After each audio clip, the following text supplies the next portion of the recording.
My sister affected every single human that she came across in such a positive, radiant way. A year ago today, my life changed. A year ago today, a lot of people's lives changed.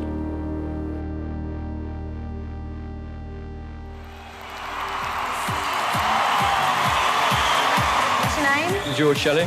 How old are you? I'm 18. And what are you going to sing for us today? I'm going to sing Toxic for Britney Spears. Oh, interesting. Go for it. With the taste of your lips, I'm on the road. I was at university studying graphic design, and I just decided to audition for X Factor. It just completely changed everything. Within weeks, I was in a boy band called Union J, and it was the most amazing experience of my life.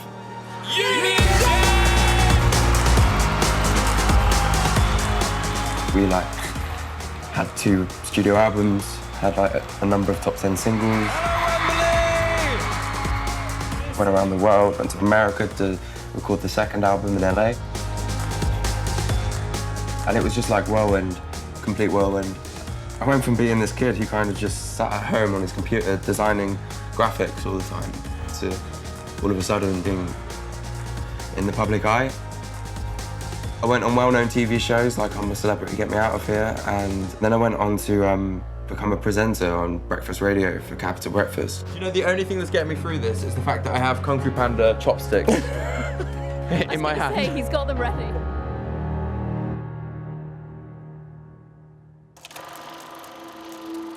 And then in spring of 2017, my life completely flipped upside down. My sister Harriet passed away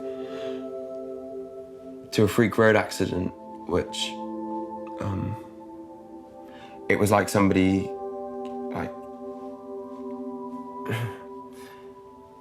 it's like someone just turned all the lights off in my head. 2017 was the loss of a lot of things. I lost my relationship and my job, everything kind of come crashing down. I got myself in a really dark place. I locked myself in my room and I cut all my friends out, cut my family out. I turned my back on writing because I was finding it hard to get through songs without getting upset. I mean, the last time I performed was just before I lost Harriet, and she was there, and that was my last gig. One of your initial thoughts,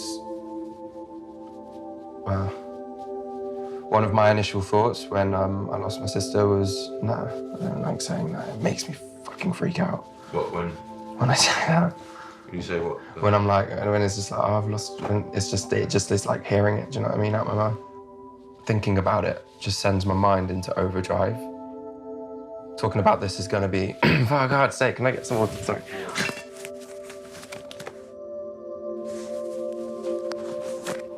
In all honesty, this is gonna be probably one of the hardest things I've ever had to do. Speaking about this publicly is not something that is gonna be easy at all. But the idea that it could help me come to terms with what's happened and maybe help others, then I'm up for doing it.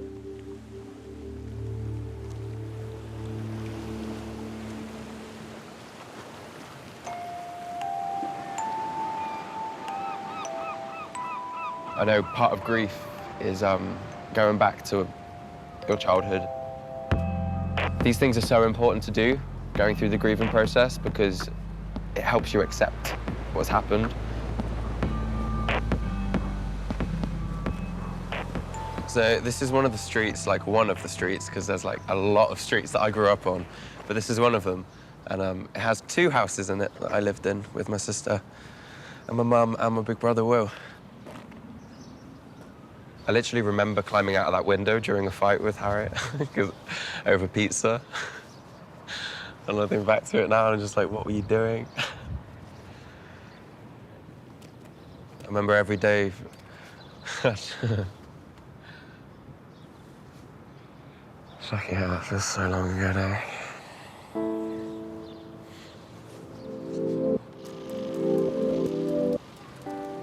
It's easy to just kind of say, oh, Harriet was a beautiful girl, but she was so caring and loving towards everybody. Her beauty was internal. and it affected a lot of people.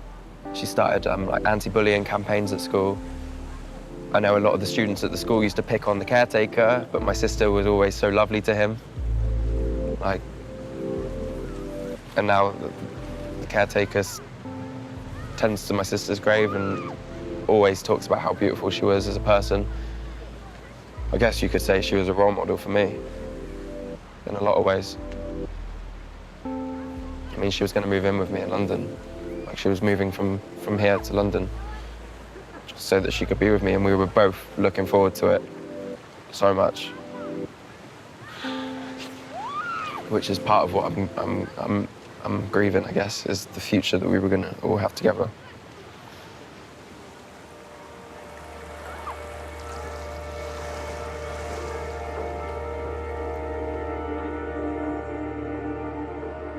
The one thing that I find hardest to talk about is the actual accident and the sequence of events that took place after I got past wanting to forget about it all. I've really tried to kind of piece things together. Harriet was on a night out in Bristol, celebrating the end of her exams. When they were in the queuing for the venue to get in, Harriet had obviously drank a lot and she needed a wee. She walked out between a parked bus and a lorry, and there was a car coming. The car wasn't speeding, it wasn't anything to do with them, but it did brush past her, and she fell back and hit her head.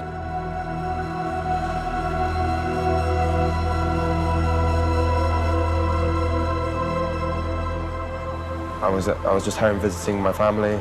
I got a phone call from one of my sister's friends, and I answered it, and it was a police officer, and he said, "Is this George Shelley?" And I could tell in the tone of his voice almost instantly, I knew that it wasn't good, and he just said, you need to get to Southmead Hospital as soon as possible. Your sister's been hit. She's been involved in a road accident. And in that moment, I didn't want to be George Shelley then, at all.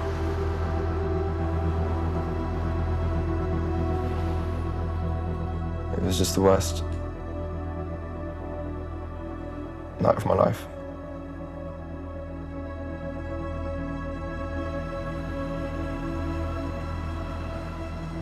Even when we got to the hospital, we didn't know how things were going to play out.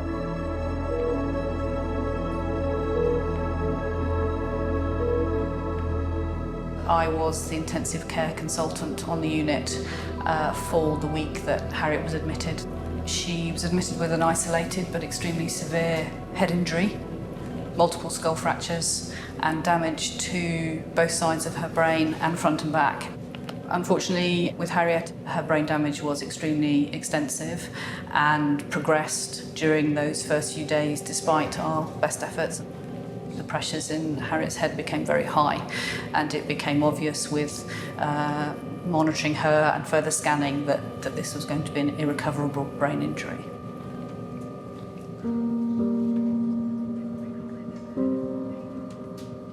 Emotionally, it can be hard, particularly when you have a case like Harriet, who was young and fit and vibrant and was training to be a midwife, so she was training to come into the fold in the NHS, as it were, and seeing the grief of her family was hard, and going through that journey with them is hard. We all grieve differently. Discussing how you're feeling, that can be very difficult for young men. And if you're not talking to your friends and you're not talking to your family, then you can become increasingly isolated. And I think that's a really big deal.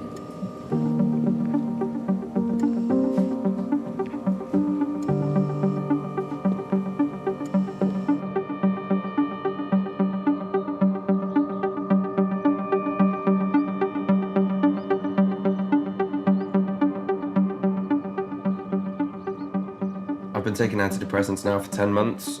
You know, I don't want to be on them forever, and I know I won't be. They're just crutches.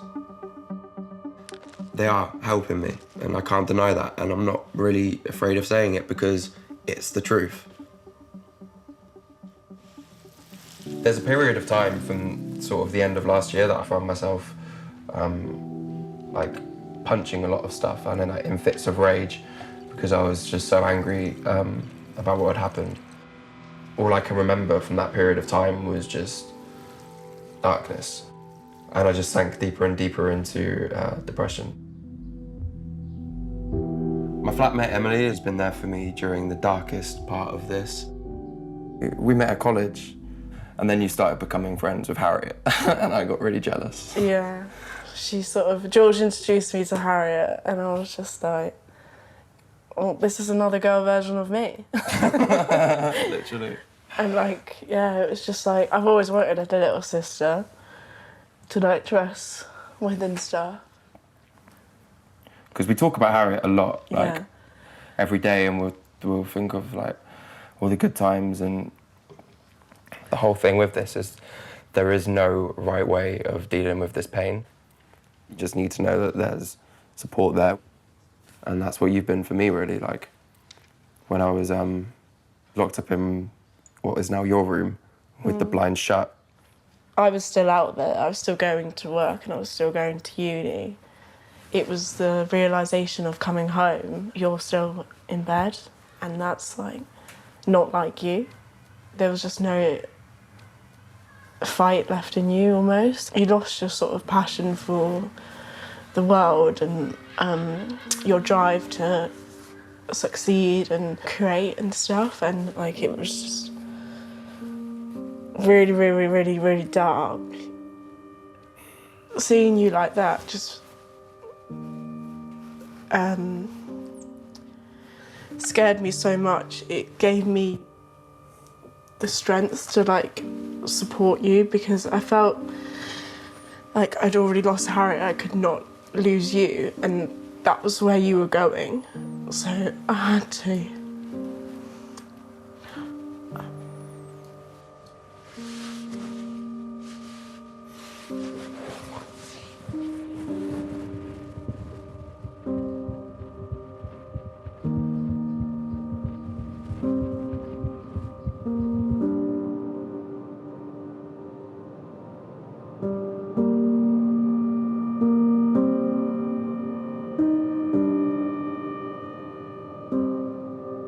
It wasn't until one morning I came out of the bathroom. I got up before sunrise. I came out and I looked out the window and the sunrise was coming in through the window and it looked beautiful. And it was like, whoa, there's loads of colour in my room. And I hadn't seen it, but it had been there for a long time. And that's one of the things with depression. You could have all this colour around you and all this love and light and help, but if you're suffering, it just desaturates everything. And it wasn't until that morning that I started seeing the colour again. And that's when I knew that it was going to be that helped me through this. So I went on to start a project that I did called Window into Mind. This was like something that I did to help me communicate what it was like dealing with loss in a visual way, in like a graphic way, so I didn't have to speak. It was therapy because I was using colour, I was working with colour.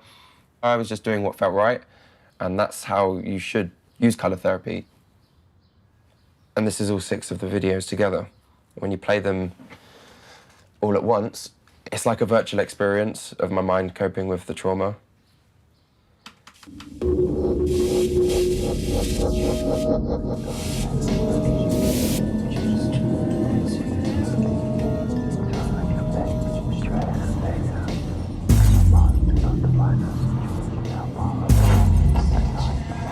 You're hearing all these sounds and whispers and noises and boofs, boofs, boofs, and each one of them is like being hit again by the grief. Sometimes when you wake up in the morning and it's just like you open your eyes, it can be poof, straight in your face. That's what it is. It feels like almost every time I see a picture of my sister.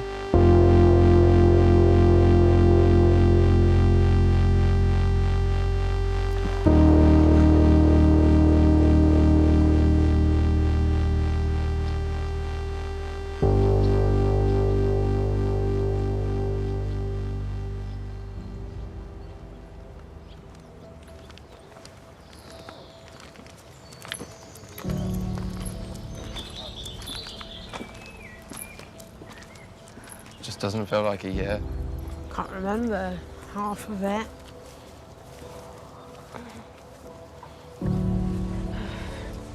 The sun's been on it all day and now it's just gone into the shade. Looks beautiful, Mum.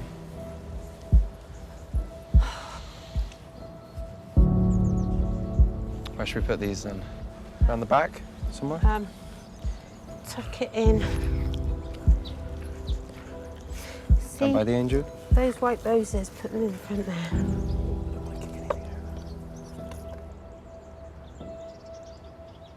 It just shows how much she was loved, doesn't it? Bit special, our Harriet. Aren't you, sweetheart? Bit special. I spend hours here.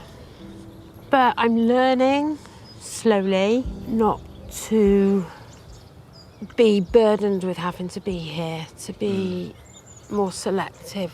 There was a time, I'd say about 8 months, 2-3 times a day I'd have to be up here and I'd just stare. It's sort of become more a place of sanctuary now where I come. It's not everybody's way of dealing with it, but it's my way and it might be over the top, I don't know, but I can buy presents and put them there. I can go places and buy her something. You talk about it so beautifully, and like, that's one of the things I struggle with is getting the words out because it's all here and I feel it all, but it's like getting it out because as soon as you're saying it, it's almost like you have to believe it. I think, really, if I could sum it up, dealing with grief and how I deal with mine, is it's about being in control of it.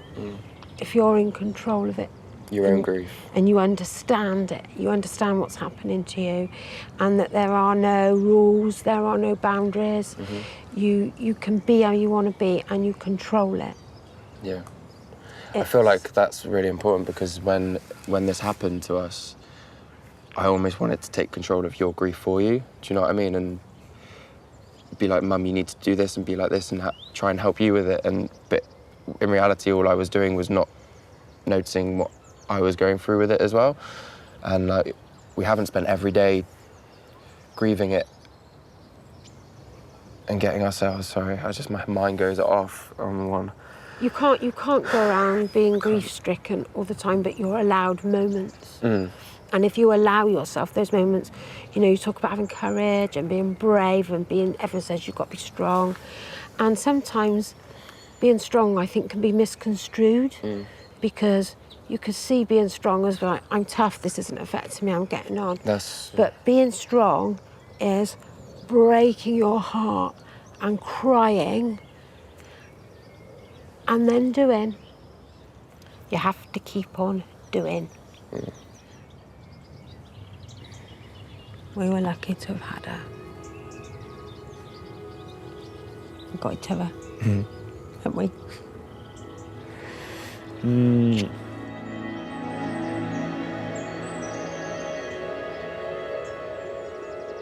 I didn't know what to expect from an anniversary at all. It's painful, but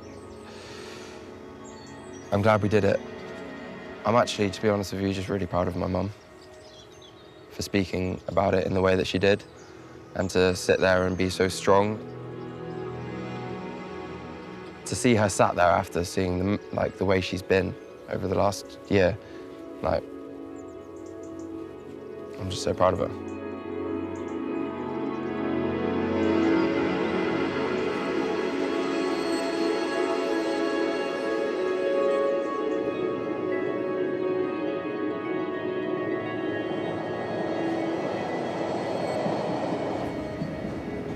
Dealing with grief is hard for anybody on any level. I know that young people in families that have suffered loss, it can be referred to as the forgotten mourners. One of the first things that you think is that you're alone, 100%. Even though you've got your whole family going through the same thing, you do still feel like you're alone. You're not. And there are so many people going through it, and so many people have dealt with trauma and have dealt with grief. I want to meet people that have gone through similar things and see how they've coped with it and tally them up against what I've done to deal with it.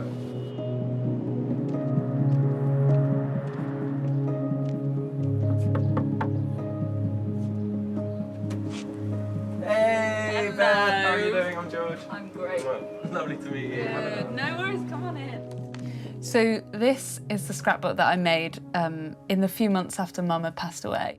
When I lost her to cancer, I was 20 at the time, and so I'm 23 now, and it was such a confusing and isolating and bewildering time.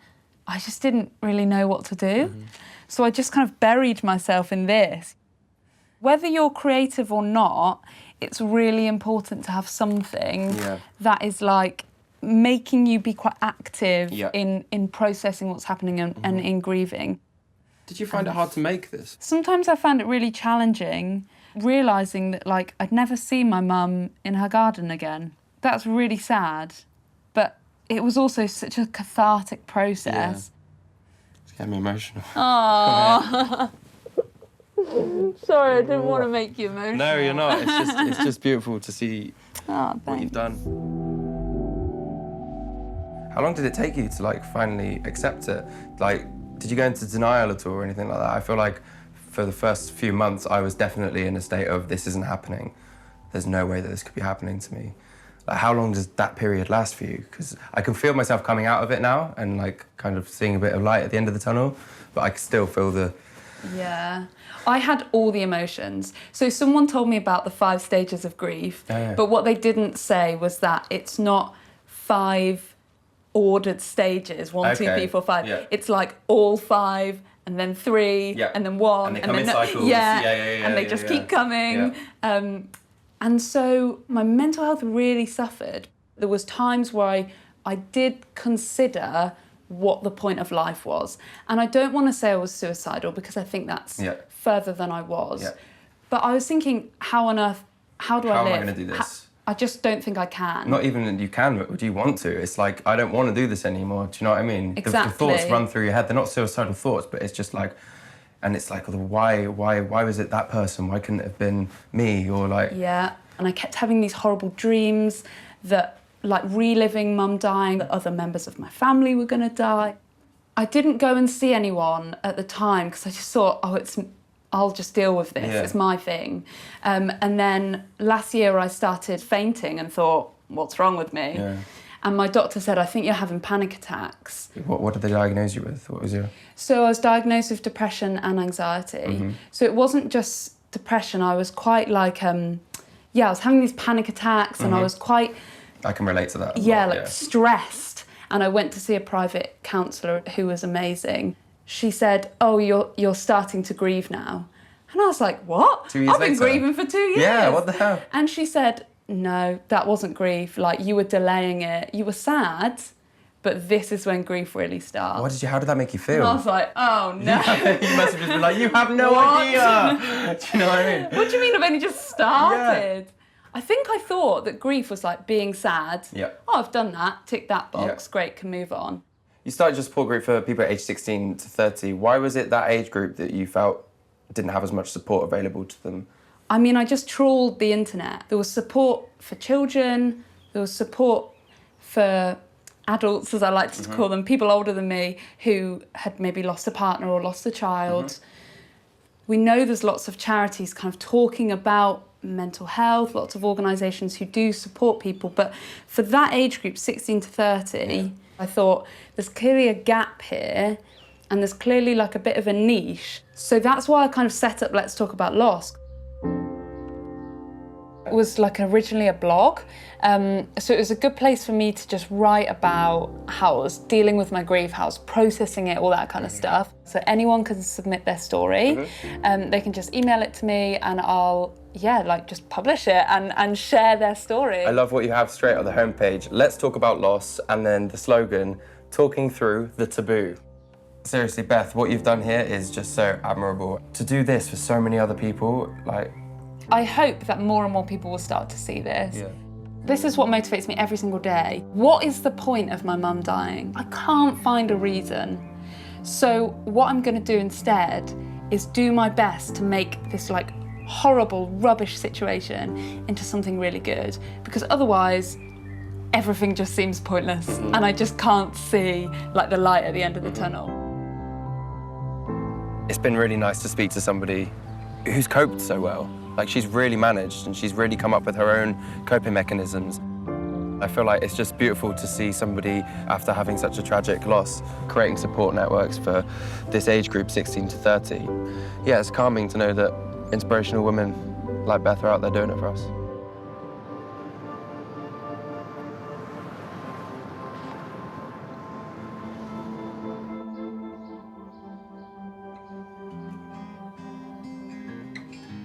I've always turned to music throughout my life to kind of deal with things that I'm going through. That's why I've started doing music again, because it's the only way I can describe fully how I'm feeling, not only with the words, but with everything about it. I wrote the song because it was the only way of me answering the question, are you okay, without actually having to say anything. Didn't think we'd end up like this. I'm sorry that I made you all those empty promises, but wish I took advantage of it now, because you're gone and all I'm wanting is you. Wish we hadn't stayed on our phones, cause now that all remains is one heartbreaking camera roll. Nothing I can do can bring you home. I'm by myself, and this is so hard to do. But you gotta lose to find, to know that it was good the whole time. You left me with a bruise on my mind, but now you're gone. It's all I want is to get you back so we can have one more dance, one night to make more plans. I'd trade a million moments for one more memory of you by my skin. The distance paper thin, but I'll just tell myself it's alright. You gotta lose to find a part of my heart was misplaced. They disappeared, you were gone without a trace.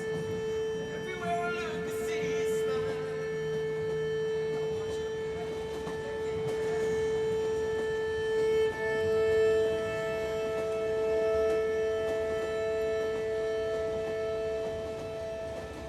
So we've come to see my dad in Nottingham. My mum and dad broke up when I was 4, so I didn't really get to spend as much time talking to Dad as I would have liked to growing up, and it made it particularly hard after we lost Harriet because I wasn't used to talking to Dad. So this is something I've had to get used to, just as I've had to get used to talking about grief. But hopefully this is going to be a cathartic experience for me, and for him as well.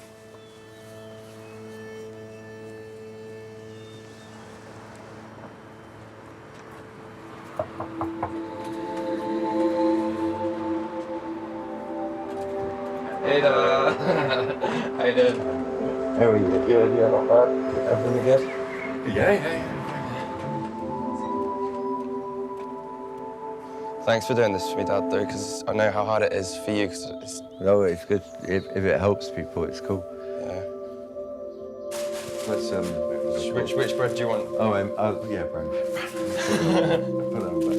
Do you want some garlic bread, yeah?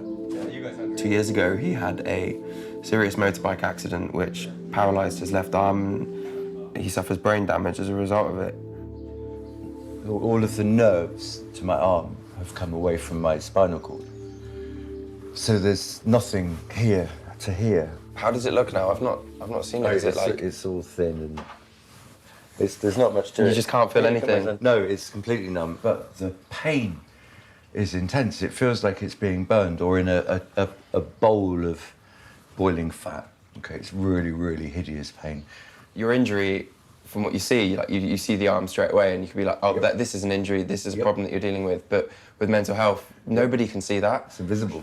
And this is far more serious than that. Yeah. And that's how invisible it is. Honestly, it's just like different worlds. People understand physical disability, but not mental health.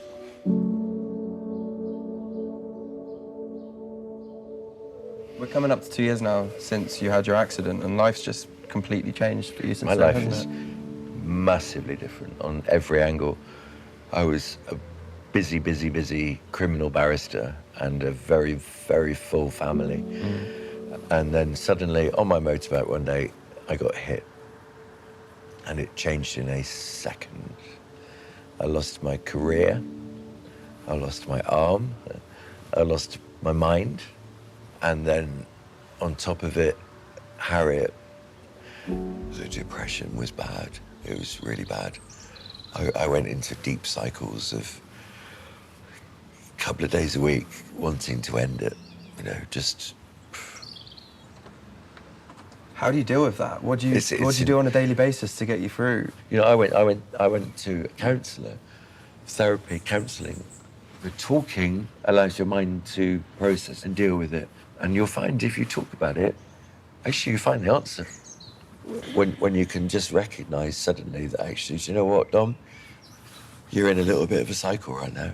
And in a couple of days you'll be back up. I just miss Harriet so much. I know, I do. You need to process and settle that part in your mind, you know? It's going to be hard. It's going to be really hard. I just feel like a completely different person, Dad. I almost wish I could just go back and, like, change so many things. No. That's never going to happen. No. And that's what I need, is I need you here to say no, because that's just, as soon as I get into that headspace, it's a downward slope. George, come on, you could spend your entire existence going back, thinking a wish, you know? What if I'd phoned her 5 minutes before? What if I was there? What if we done this? What if we done that? You know, stop.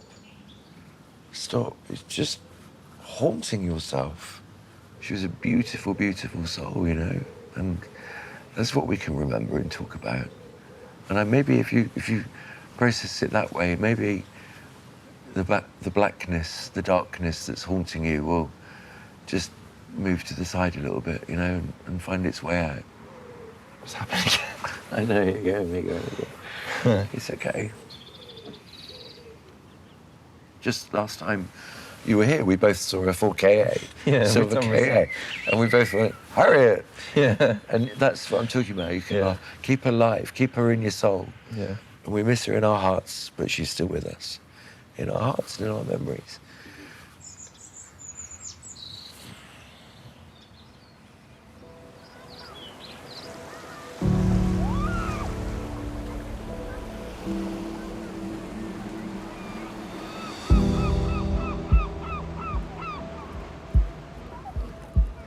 So, this is the Salt House pub. This is like one of the most popular pubs in Clevedon, but it was my sister's favourite place to go on like the weekends, and all of her mates would come here, and I have so many memories out here, just, well, I can't really remember them. I guess that's part of it, right? So this is the cherry blossom tree that we had planted for Harriet.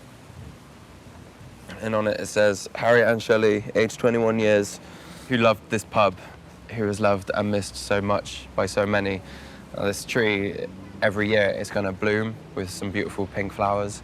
It's just something for us to remember her by. So every time that the tree flourishes, we'll remember how beautiful she was. I remember really wanting to grow taller than her. And she like hit puberty before I did, and she grew up really fast, and she got really tall, and she became really beautiful, and I was still like a little tiny runt, and I used to stand back to back with her in the mirror and like mark it, and I was like, I'm taller than you now, and she's like, no, you're not. And she was almost, in a sense, my big sister for a couple of years, you know? She was a lot more advanced socially than I was. She knew how to handle social situations. She taught me a lot about how to sort of interact with peers and stuff that I didn't necessarily know how to do.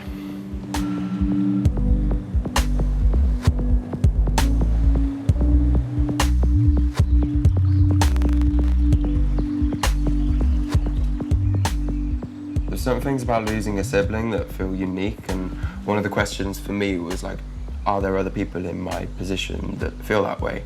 You know, why is it different losing a sibling to losing a daughter or, you know, a cousin. How is it different?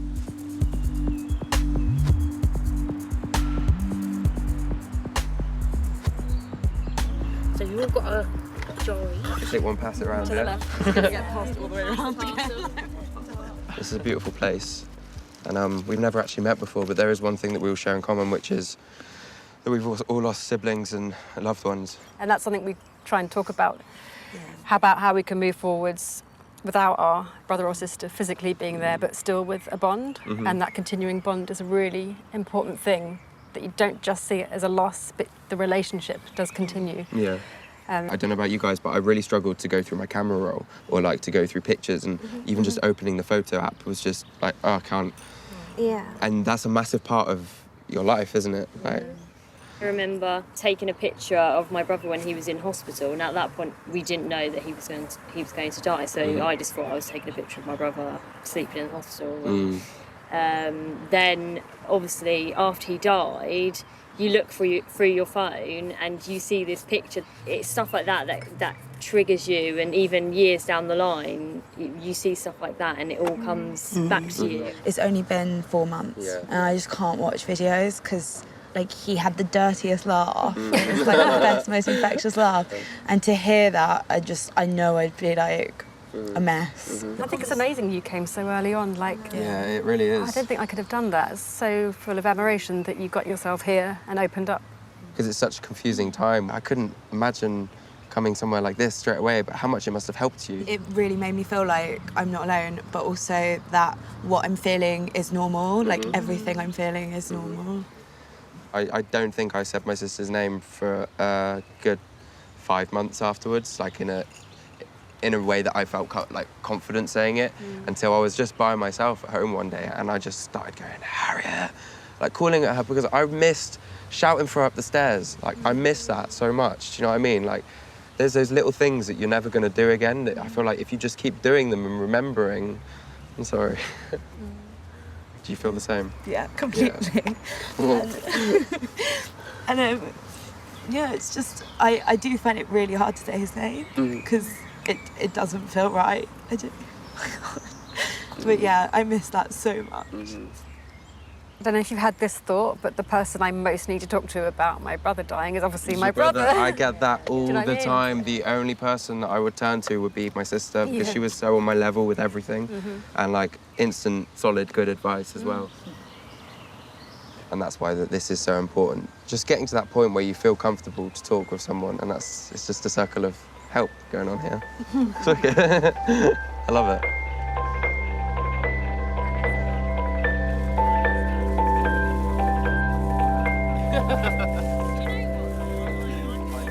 Coming to a location where a lot of people are getting together to talk about grief, in my head I'd kind of built up a lot of worries about it. Yes.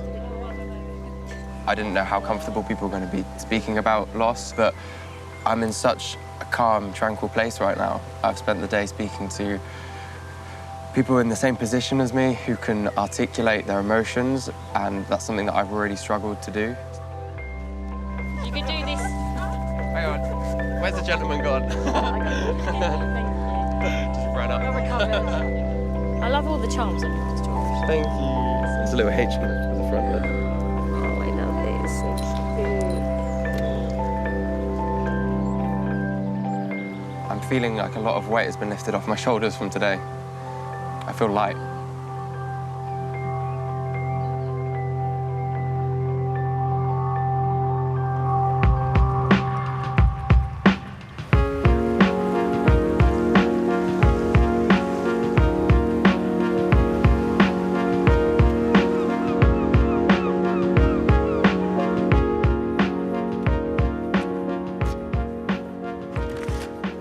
Mom! Hiya. Mom! Hello, Arthur. Hello. Mum? Hiya. Hi. Hello. You okay? Yeah, I'm alright. Good. Who's that, Arth? Who's that? Hey, how have you been anyway? I went to a retreat. A retreat? Yeah. It's been set up for siblings who have lost siblings, so you go if you've lost a brother or sister, but it was just really special to see everybody talking about it. Do you want a bit more coffee in that? Is that a bit weak? No, that's fine. Sure? Thank you. Yeah, spoon then. Cheers. Hey, do you want to go sit in the lounge? Yeah, come. Come on, Arthur. Was there anybody there that were like further down the line than, say, we are? The people that were further down the line were more comfortable speaking about it. And they knew the right words. It's almost like they had the literacy. Like they just spoke so well about everything. But it's definitely helped. It is helping you, I can tell. It is, massively. A lot better than you were. Yeah. A lot. Yeah. Check my daisies in Harriet Sanctuary. Yeah, where'd you get them? I got them along the riverbank. You nicked them. They were Nicked coming them in the out of river. someone's fence. Oh. Is that a diary? That's her diary, which I was going to give to you. Wait, for me? Yeah. You sure? Yeah. I'm very busy, because she was, wasn't she? Well, thank you, Mum.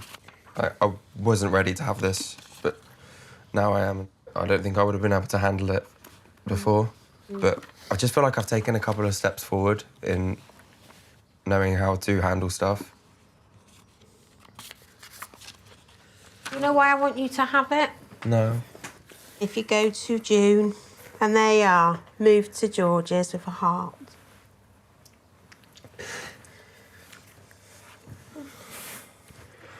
Are you all right? Although I shouldn't have done that. I didn't want to upset you. No, it's not. I want it. It's just a handwriting and... Yeah. Sorry. Do you want to put it away? No. It was just so close to it, do you know what I mean? Like, it was a week before I should have been moving my feet.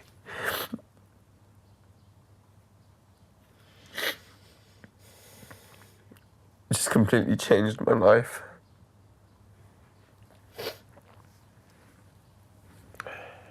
I was really looking forward to moving in as well, do you know what I mean? Like, we had a whole future.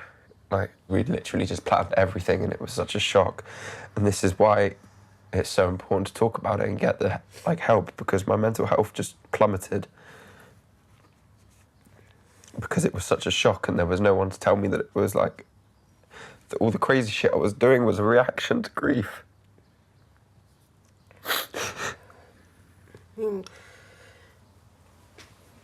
Hey, come on.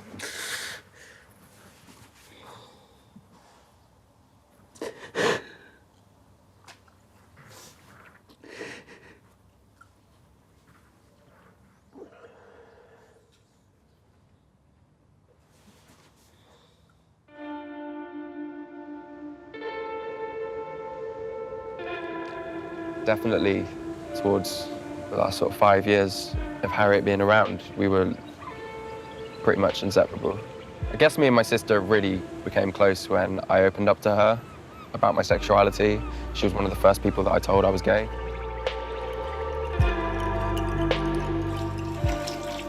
I was suppressing my sexuality for a really long time, and a result in that was an extreme case of anxiety.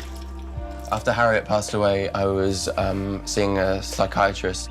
He was able to connect the dots and say, look, this is grief that you are going through, but what's unique in this case is you've got a lot of suppressed mental health issues that you haven't confronted. The anxiousness is deep-rooted. I spent a lot of time hiding away my sexuality because I was in a boy band for 4 years of my life that were selling records to young teenage girls, and they needed us to be products for the girls, and you're selling songs, and I didn't want to jeopardize like anything for the band by being gay. We were going to a premiere and he went Oh, to and have the DMs with the socks pulled up halfway, and you look like a lumberjack. He looked like a gay Durban. What is going on here? I still struggle to believe that I'm the only gay member of Union J after this picture. We already had a gay member, Jamie, but I felt like if 2 members of the boy band were gay, it would change the perception of the band and people's perception of me. I spent 4 years being somebody that I wasn't. And it really fucks with your mind. Like, it really, really messes with your mind. And the anxiety and the paranoia amplified. It got worse. I was terrified that people were going to try and out me, and that's what ended up happening. I was almost kind of had my arm twisted on coming out. Would I have made the decision to come out when I did? If that wasn't the case, I don't know. I feel like it definitely pushed me into doing it.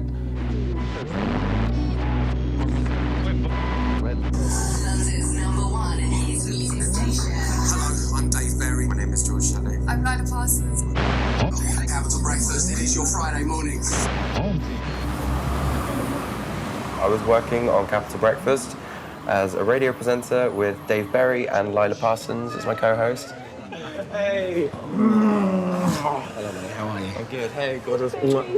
You look so good. Well, this is nice. I'm so glad to see Where you. am I sitting? Here? Yeah.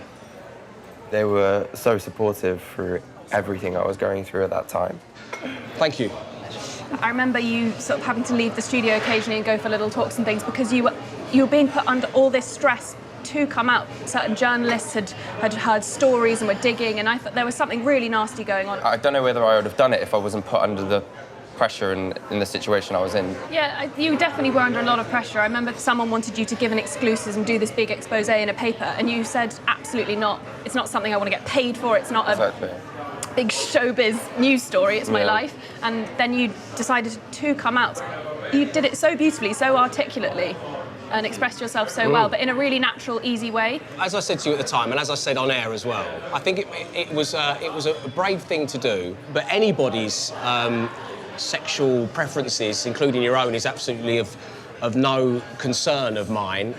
The biggest concern I had with you was why you went through most of the Union J years with a full perm and no one ever said anything to you. They wanted me to look like a certain other member from a certain other boy band. Right, obviously we all have friends who are gay and we all have friends who have come out, but they've done it in their own time and they've done it privately and to their friends and their family. So to have that whole whirlwind surrounding you, you know, I had sympathy for you doing that, and then I had massive respect for you. I was keen to talk about it and felt that it deserved to, but we needed to put it on the show. It was like really comforting for me that the fact that you almost went straight on air and you kind of just said it and like told the world straight away, and that was like a massive stepping stone for me, because then you saying it just normalized it, and it was like, actually, this isn't as much of a big deal as it's become. Like, it shouldn't have to be this much of a big Exactly like right, spectacle. You say that we kind of helped to normalise it, which is a nice thing for you to say, but that's exactly what this is. You know, we're friends, and this is your life, and who you love is up to you.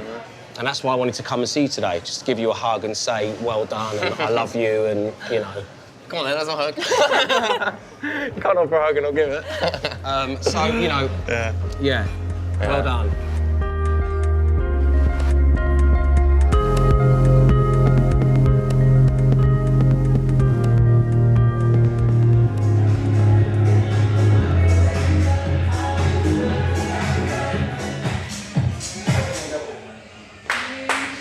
So what are we going to do now?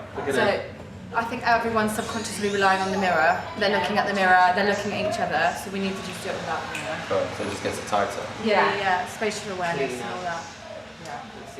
I've known for a little while that I'm going to be performing at Pride on the 7th of July. It's been the light at the end of the tunnel for me, and to have that to work to and train for, I guess, that's been the distraction, and that's been massive therapy. It's helped me so much. Standing on stage at Pride, I'm doing what is making me proud, I'm doing what's making my family proud, and I'm doing what's going to make my sister proud.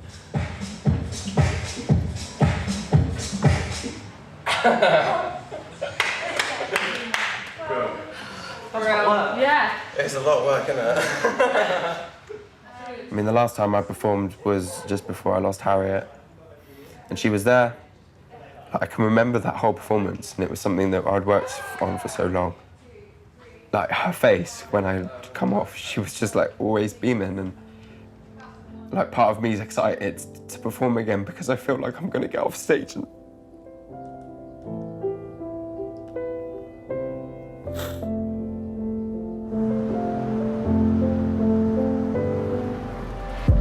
It's things like that that really connect me with her and my memories of her. So I'm terrified about it because I'm like, am I going to emotionally be able to like keep everything together and hold everything together? I want to give a good performance. I want to be like, but I know that the whole time all I'm going to be thinking about is getting off stage and like seeing everyone, and there's just going to be one person that isn't there, and that's something I'm going to have to deal with. But I can't let that fear of being scared of not seeing Harriet after it, I can't let that stop me from doing it.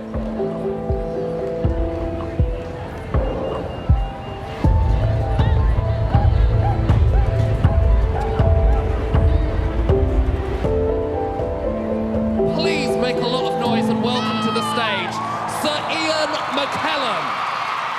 It's my great pleasure to introduce my friend.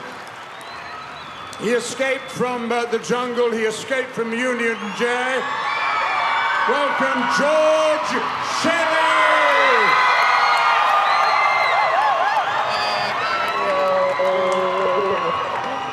Guys, thank you. Hello. I'm so excited to be performing my brand new track, Technicolor. Yeah! I hope you enjoy it. This is Technicolor!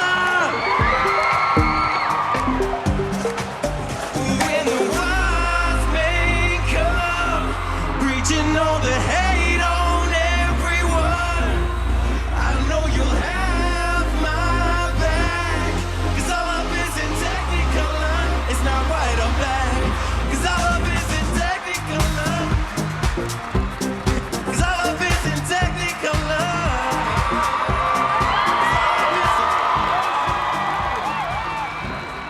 Thank you.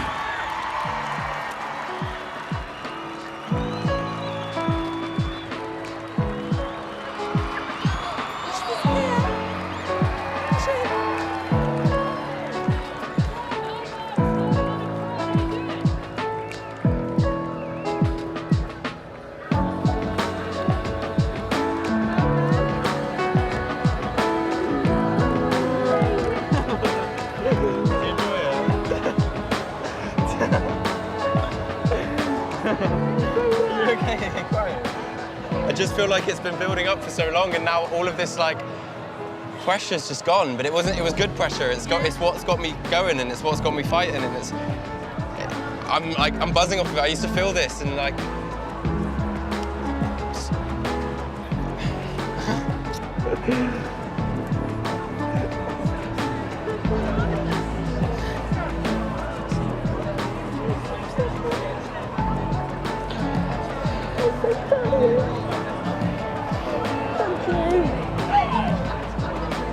Harriet would have been so proud. She'd be a dancer, wouldn't she? All glittered up.